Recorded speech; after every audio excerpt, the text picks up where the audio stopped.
Here we are at the cabin again. Oh, I never showed you guys. Check this out. I used to be a big game hunter. That's one of them there, jackalopes. I think I'm gonna go outside. Honeybee, what are you doing? Trying to out some meat. Find me a steak. Is there any steaks in there? Hamburger. Hey, I'm gonna go outside with my subscribers on the porch and talk about chicks. Okay. Okay? Okeechobee. Don't forget to cook me something good. I'm not gonna cook. You're not? I cooked you breakfast and lunch. Well, because you're gonna talk some chicks. But I'm not gonna talk pretty chicks, just wonky chicks. Now will you cook for me?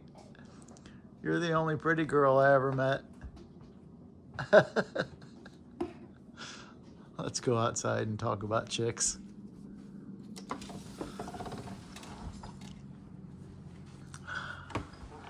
Here we are on the front porch, guys. We put up a dartboard. My mom and dad got us these rocking chairs. Me and Lizelle like to sit out here and talk. So here's the outside of the cabin.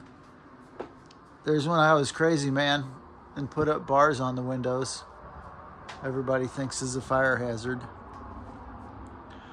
And I like to decorate with metal lizards because it reminds me of the Philippines. They always have lizards. Check this out, guys. Oh, wait a minute. Hi, guys. Sorry, I forgot to say hi. Anyway, let me show you around and I'll tell you a story. Hopefully it's good. I'm from a family with 5 kids. And that's what I wanted. I call that a big family. I guess there's a lot bigger, but... So when I was a kid in my dad's woodworking shop, I built this table. And I just imagined, you know, mom and dad will sit here and we'll have a bunch of kids around it and a country home. You know, it's just was my dream. And I built it kind of Amish style. You can knock those pins out and the whole table knocks down. I think you call it a trestle table. Well, things didn't really work out the way I wanted it to. But actually, I stuck it out, and things worked out way better than I thought they would ever work out because I met Lizelle. So I got a dream come true. Let me try to, I think I'm going to turn this chair around. I'm going to tell you my experience dating American girls. If I can work this out. And you know this phone, it's an iPhone 12, I think. It's wonky. When I turn it toward myself, of course, I can't see if my head is centered in it. You know how you should turn the camera like this and that? You cannot do it with this phone. So I just do my best. And, you know, I'll probably get a new phone at one point. Let's get back to my story.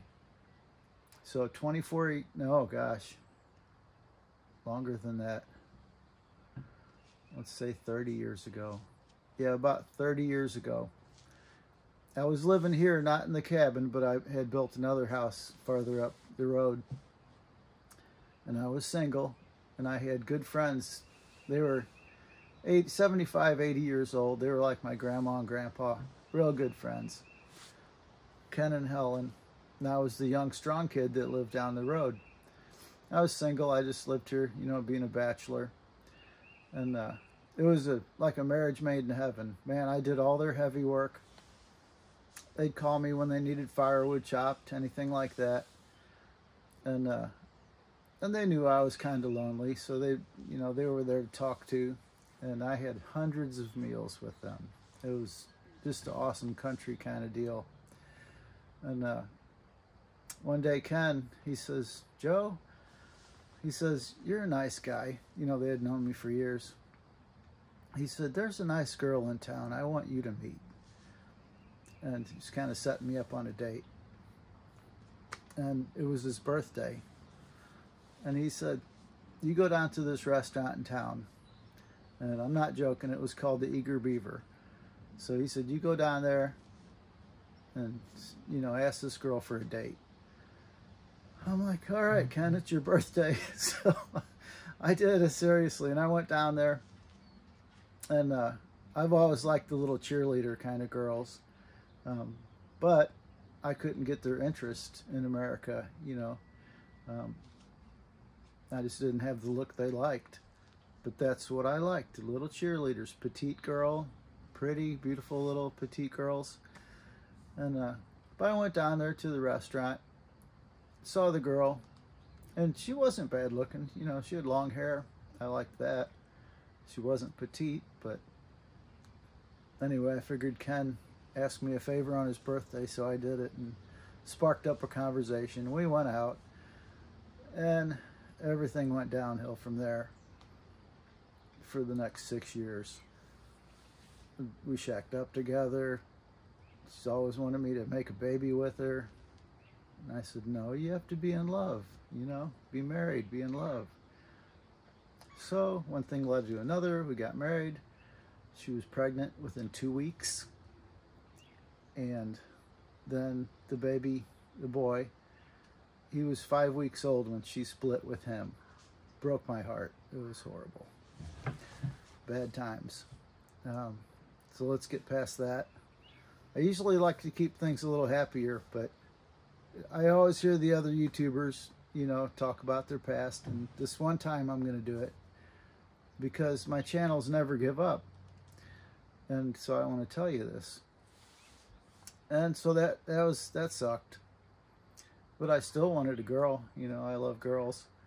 And so I thought, stay away from the bars and restaurants, go to church. I'll go to church and meet a nice girl.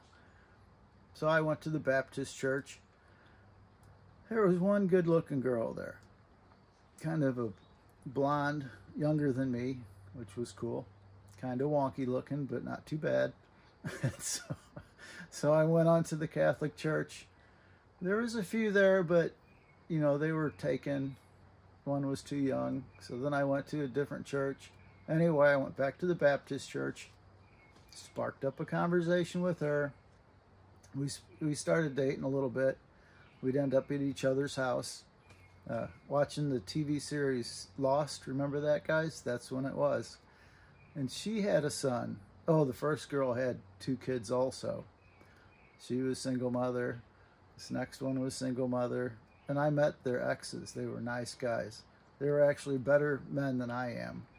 So that got to, you know, I thought, well, if they were better guys than me, and she left them, this is not going to work out good for Joe. Anyway, so I got to hanging around this wonky looking blonde. I'm not going to say any names. I really liked her son, and we had fun. And this girl was honest. One night she said, Joe, I want to tell you. She said, you're a nice guy. And I got to tell you, she said, I don't want a boyfriend. I don't want a husband. She said, what I want from you is a baby. That's it. She said, you can come by and visit anytime you want, but, you know, no relationship. And I thought, wow, this is just what just happened to me. So, see ya. It happened 2 more times. 2 more chicks around here. They were honest also. They didn't trick me into getting them pregnant. You know, they told me what the deal was, and I said, no, I'm not down with that. So, thank God we didn't make babies with them. So that was, the first one was really horrible. The next 3, they were honest with me, so I escaped. There was one more before I started going to the Philippines, and I gave up on America. So my good elderly friends up the road, that I chopped firewood for them for 9 years. I mean, we were good friends, but they passed away. And a young couple, you know, younger than me even at the time, they moved in. And we knew each other for at least a year. I used to go up there and visit. And the girl comes out one day, And she says, Joe, you're a nice guy. She says, I got a friend. I got a girl for you. I'm like, no kidding, really? Because still, you know, I want to meet a nice girl. So I'm getting set up again. And she says, she starts telling me about the girl. You guys aren't going to believe this. This is when I said, that's it. I'm out of here. I'm leaving the country. So, you know, and thinking about my past also. She said she just got out of rehab. She just got new teeth. And she just lost 30 pounds. Like, that's just what I need, a crackhead girlfriend that has new teeth and lost 30 pounds. So I'm like, no, I'm kind of into Asian girls now, because I had that in the back of my mind, so I didn't ever meet this girl. And the rest is history. Then I started going to the Philippines. And I went there for 12 years and bounced around there, island hopping and goofing off, before I met Lizelle. And now we've been together 10 years. 10 great years. I mean, you don't even know the bad stuff that happened. I'm not going to tell you, at least yet, not yet.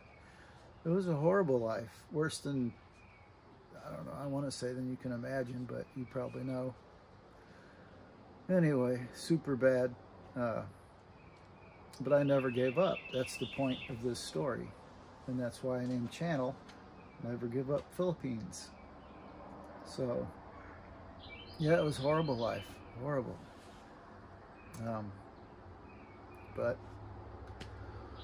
you know, all's well that ends well. So I met Lizelle, and I have 10 years. Great, fantastic life with her. We've got a castle in the Philippines. We got this small log cabin here. And we just never argue. We never raise our voices. We just try to make life as peaceful for each other every day. And that's what we do, you know. Yeah, it's just a great life now. But it didn't start out that way. So, guys, never give up. You know, I don't know if I'm going to advise you to go to the Philippines. I just want to say at this point, don't give up. You know, stay tough. And you'll have a good life too. See ya.